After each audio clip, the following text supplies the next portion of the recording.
Rukun solat itu adalah perbuatan dan juga bacaan yang wajib dilakukan secara tersusun.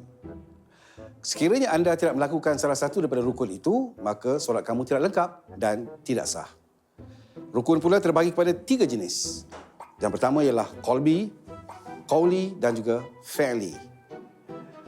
Apakah rukun yang pertama? Niat. Yang kedua, berdiri tegak bagi yang mampu. Ini rukun tau. Yang ketiga, takbir waktu ihram. Yang keempat, membaca surah Al-Fatihah. Yang kelima, rukuk. Allahu Akbar. Sami Allahu liman hamidah. Yang keenam, i'tidal.